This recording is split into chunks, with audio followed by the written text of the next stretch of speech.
first question, you got a 4-time Emmy-award winning investigative reporter that goes into trucking. So how did that come about? So look, the long and short of it is I was standing on a bridge in 2011 telling people to drive slow during an ice storm in Dallas while the Super Bowl was in town, running back and forth between that bridge, watching trucks, by the way, jackknife down what we call the high five. And any truckers know where the high five is in Dallas. It is a treacherous stretch during any kind of bad weather. I was making a pretty decent living working for the NBC station. And I said, this model does not work for them. For them to be paying me money that they are paying me, I better go find something else to do, because you remember in 2011, the economy was in the tank. Yeah. And I figured I better go find something else to do before they make me go find something else to do. So I bought an oil change business. We were doing about $1.5 million a year in auto care, mechanic work, and oil change work. I sold that about 3 years ago. In that time, I bought one truck, and I now have 10 of them. And we pull for a Fortune 500 company, and we contract with them. So, that's how it all started. Yes, sir. So what are you hauling? And also what's you have a primary a choice there for trucks? Yeah, so my entire fleet are Kenworth T680s. I love the Cummins engine, though I've got some PACCAR motors in there too. But Kenworth seems to be making a great product. And, honestly, it's about the people that sell to you. I have a great relationship with the dealership in South Dallas, both with service and the sales crew. I buy my trucks when they come off lease. So I'm buying them a couple years old, with anywhere between 200,000 and 350,000 miles on them. And that seems to work best for me because I run singles overnight, regional work out and back. And, I love the idea of teams, though anybody in this industry knows just how hard it is to get drivers in the seat. Yeah. So I made a conscious decision to maybe make a little less money running solos, but not have quite the headaches of trying to keep those seats full. And I'm glad you raised that point, right? Because we just had our recent survey results come in for Commercial Carrier Journal. And so for 2020, by far, that was the largest overriding concern was driver shortage. And looking forward ahead this year, same concern with our fleets, right? Drivers.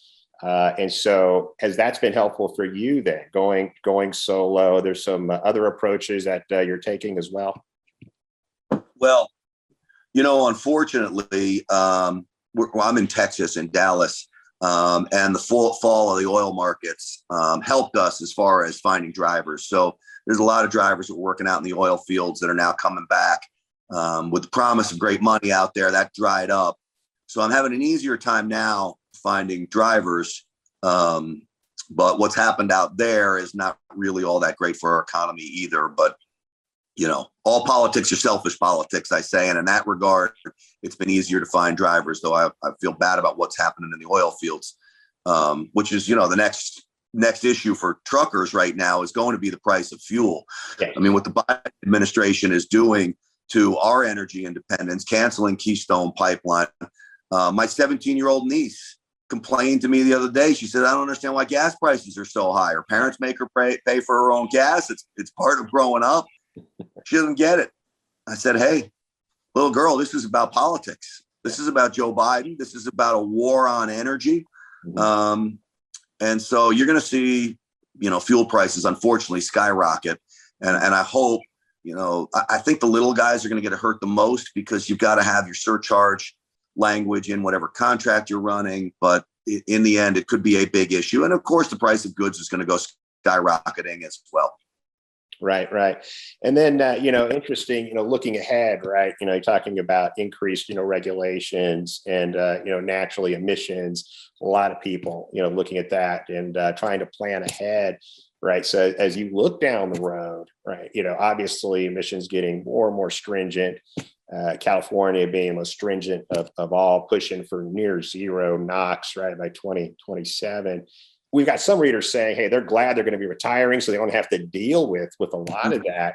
So looking ahead, is there, particular, powertrain of choice that comes to mind? Are you thinking maybe, if you have to, you would go the route of a hybrid maybe, or, electric or fuel cell? If I had my way, I'd keep my 2005 Kenworth that runs like a machine, man, and it never, ever breaks down. These DPF systems are the biggest cost to me from a maintenance perspective that crush me as a little guy. And I say 10 trucks is a little guy in this business. This is a big boy game. And I learned that very quickly getting into this business. If you're an owner operator and you've got one truck, I don't know how you do it when you get a $7,500 bill for a DPF system that goes down because it clogs up, it gets dirty, whatever, the computer malfunctions. It's a nightmare. And I used to work for the NRA. We had an old saying at the National Rifle Association that what happens in California never stays in California.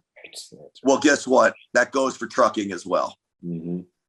Yeah, certainly right. And so one of the bigger challenges also for fleets, right, for 2020 was an increased uptick in liability insurance. Not only that, right, health insurance. Same for you as well. Yeah, I offer my guys a little health insurance plan. It's not huge. I do like to tell the story that it wasn't government that mandated that I needed to provide them with health insurance. It gets back to the driver shortage, and free markets mandated that I provide health insurance, because if I wanted to give my employees an extra incentive to stay with me, I had to offer things to them that would make them stay with me. And health insurance was one of those things. It didn't take the government to tell me to offer it. I realized very quickly that I needed to in order to stay competitive in the marketplace.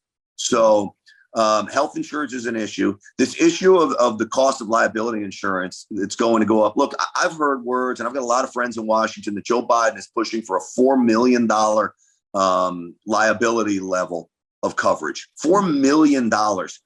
I checked stats on this. $750,000. You know how many crashes cost more than $750,000 involving a big rig? 0.06. Now, I'm a numbers guy.